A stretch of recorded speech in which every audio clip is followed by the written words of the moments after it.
आज है 6 जुलाई और आज की करंट अफेयर्स हम आपको बताएंगे। तो चलिए, बिल्कुल फ्री बैच है सभी गवर्नमेंट एग्जाम्स के लिए। बहुत ही महत्वपूर्ण करंट अफेयर्स लेके आएंगे हम। हर एक क्वेश्चन आपको कवर कराएंगे। पहले क्वेश्चन पर चलते हैं। भारतीय महिला टीम ने एकमात्र टेस्ट मैच में किस टीम को 10 विकेट से शिकस्त दी? इसका सही उत्तर जाएगा दोस्तों दक्षिण अफ्रीका। नेक्स्ट क्वेश्चन पर चलते हैं।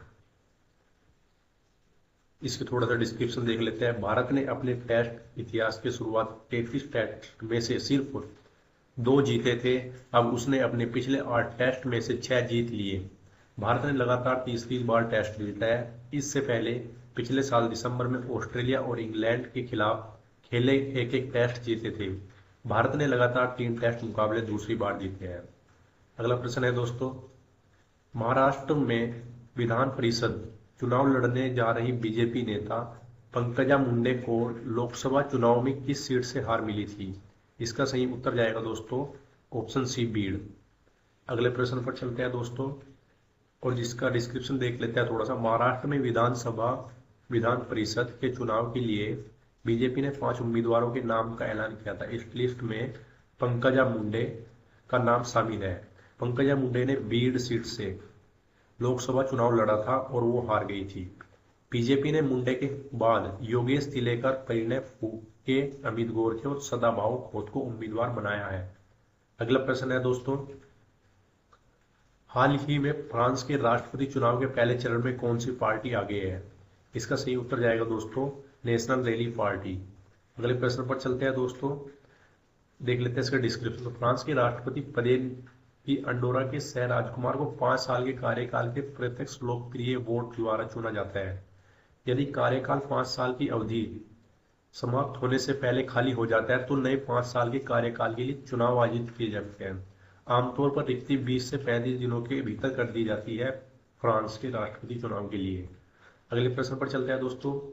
केंद्रीय गृह मंत्री के 3 कानून के तहत नए कितने साल में मुकदमा निपटाने की बात कही है? इसका सही उत्तर जाएगा दोस्तों ऑप्शन बी 3 साल।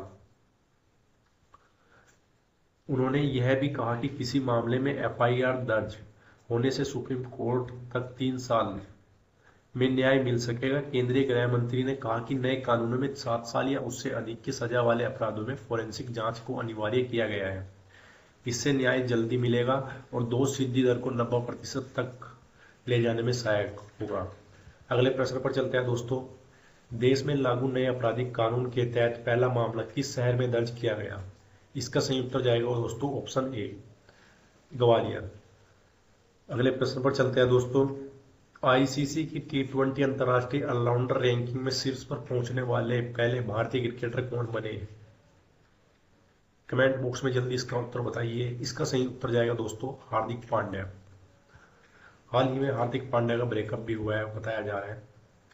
हार्दिक पांड्या अंतर्राष्ट्रीय क्रिकेट परिषद आईसीसी T20 इंटरनेशनल T20 में नंबर 1 स्थान पाने वाले पहले भारतीय ऑलराउंडर बन गए हैं। 3 जुलाई 2024 को जारी आईसीसी रैंकिंग के अनुसार हार्दिक पांड्या श्रीलंका के कप्तान वानिदु हसरंगा के साथ नंबर 1 के स्थान पर है। अगले प्रश्न पर चलते हैं दोस्तों। किस हाई कोर्ट ने पीएम नरेंद्र मोदी को लोकसभा से बर्खास्त करने वाली याचिका खारिज की है? इसका सही उत्तर जाएगा दोस्तों दिल्ली हाई कोर्ट। इसका डिस्क्रिप्शन देख लेते हैं थोड़ा सा। दिल्ली हाई कोर्ट ने प्रधानमंत्री नरेंद्र मोदी को लोकसभा से बर्खास्त करने का अनुरोध करने वाली याचिका बुधवार को खारिज करते हुए कहा कि इसमें लगाए गए आरोप बेबुनियाद और निराधार है। कार्यवाहक मुख्य न्यायाधीश मनमोहन और न्यायमूर्ति तुषार राव गेंडेला की खंडपीठ ने कहा कि वह इस मामले में एकल न्यायाधीश के फैसले से सहमत है। एकल न्यायाधीश ने पहले ही याचिका को खारिज कर दिया था। अगले प्रश्न पर चलते हैं दोस्तों। इस राज्य में जीका वायरस का मामला सामने आने के बाद केंद्र सरकार ने एडवाइजरी जारी की है। इसका सही उत्तर जाएगा दोस्तों ऑप्शन बी महाराष्ट्र। अगले प्रश्न पर चलते हैं दोस्तों। कभी ट्विटर एक्स को टक्कर देने वाले किस सोशल मीडिया प्लेटफॉर्म ने अपनी सर्विस बंद करने का फैसला किया है? इसका सही उत्तर जाएगा दोस्तों ऐप। यह और भारत का ऐप था